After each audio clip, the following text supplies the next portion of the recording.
റസൂലുള്ളാഹി സ്വല്ലല്ലാഹു അലൈഹി വസല്ലമയിൽ നിന്ന് സ്ഥിരപ്പെട്ട ഹദീസിൽ കാണാം, ഇമാം തിർമിദി ഉദ്ധരിക്കുന്ന ഹദീസാണ്.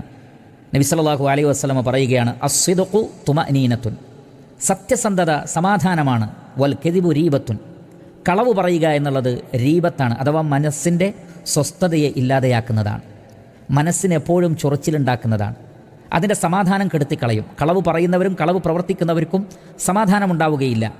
എന്നാൽ സത്യം പറയുന്ന സത്യസന്ധമായ നിലപാട് സ്വീകരിക്കുന്നവർക്ക് എപ്പോഴും നിർഭയത്വവും സുരക്ഷിതത്വവും സമാധാനവും ഉണ്ടാകും. അതുകൊണ്ട് സത്യം പറയുന്നവരുടെ കൂടെയായിരിക്കണം. സൂറത്തു തൗബയിലെ 119 അല്ലാഹു സുബ്ഹാനഹു വതആല പറയുന്നത്, യാ അയ്യുഹല്ലദീന ആമനു തഖുല്ലാഹ്, ഈമാനുള്ളവരെ നിങ്ങൾ അല്ലാഹുവിനെ ഭയപ്പെടണം, വകൂനു മഅസ് സാദിഖീൻ, നിങ്ങൾ സത്യം പറയുന്നവരുടെ കൂടെയായിരിക്കണം.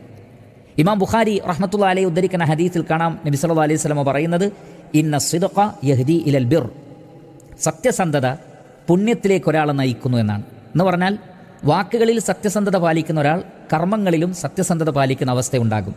അങ്ങനെ നല്ല പ്രവർത്തനങ്ങളിലേക്ക്, പുണ്യങ്ങളിലേക്ക് സത്യസന്ധത ഒരാളെ നയിക്കുന്നതാണ്.